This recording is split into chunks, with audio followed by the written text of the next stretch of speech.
Hozir o'sha klipni siymat qilgan rejissyor chiqib обращение qilibdi.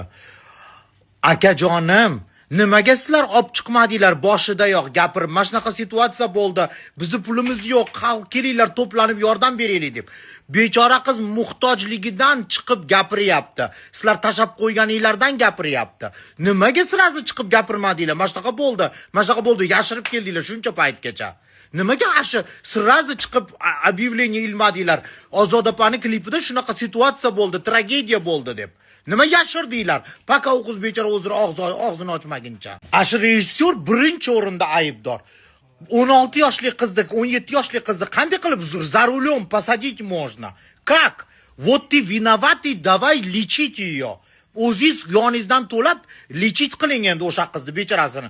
Bechorani endi farzand ham ko'ra olmaydi. Bitta odamni hayotini og'dar to'ntar qilib olib, 3 ta kaleyka o'tirib olib, toshog'ini stolga qo'yib, biz aytmadik, biz o'ldik. Вот вы виноваты, виноваты. Ozodapa chiqib e'lon berish kerak edi. Odamlar, shunaqa situatsiya bo'ldi. Dalchi klip siymat qilib, dalchi uni prezentatsiya qilgandan. Uyat sizlarga, uyat. Voy tepalab ketganingdan kerak bo'lsa uy ham olib berasan. 16 yoshli qizni mashinaga o'tirgizib qo'yganingdan keyin uy ham olib berasan.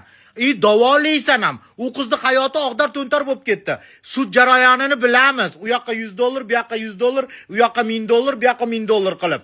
Senlarni bilamiz. Shunday qolib ketadi bechora qiz invalid bo'lib. Endi tug'olmaydi, tas singan. Tazi singan odam farzand ko'ra olmaydi, bilib qo'ygin. Только Kesareva. Odamni prosta invalid qilib qo'yishib o'tirib gapirishingni qara, bilad, beti yo'q. Voy, mana uni tanidim men o'rtada o'tirganda. O'rtada o'tirgan sen Moskvaga kelib bilet pulini qaytarib berib ketmagan admin kod-ku. Voy, men seni yolg'onchiligingni bilaman. Voy, qasamxo'r senmiding hali? Munisda admini bo'lib yurgansan oldin. O'rtada o'tirgan qasamxo'r. Moskvada konsert organizatsiya qilib, Munis bechoraga ham pul tegmagan. Sen qasamxo'r qochib ketgansan shundan keyin. Voy, seni tanidim ko'ta o'lgur. Bu o'rtada o'tirgan qasamxo'r, mana o'rtada o'tirgan qasamxo'r oldin Munisda admini bo'lgan. Bu qasamxo'r efirga chiqib olib, "Ha, ertaga uchaman, inningga uchaman, mana uchib ketyapman, mana deb xalqni pulini bermay aldab ketgan bu qasamxo'r, mana o'rtada o'tirgan. Xalqni bilet pulini qaytarib bermagan, qancha baqir-chaqir qilib YouTube'larga chiqib baqirganman pulini qaytarib ber deb. Bu qasamxo'rga ishonmanglar, bu yolg'onchi. Oldin Munisda admini bo'lib yurgan. Munisga ham pul tegmagan, bu qasamxo'r qochib ketgan o'shandan keyin Munisda oldidan. Bularni o'tirib gapirishini eshitib davleniya moshpida Allohning roziligi uchun qilyapmiz biz. Ro'za oyida Allohning roziligi uchun qilyapmiz deydi. Boje moy.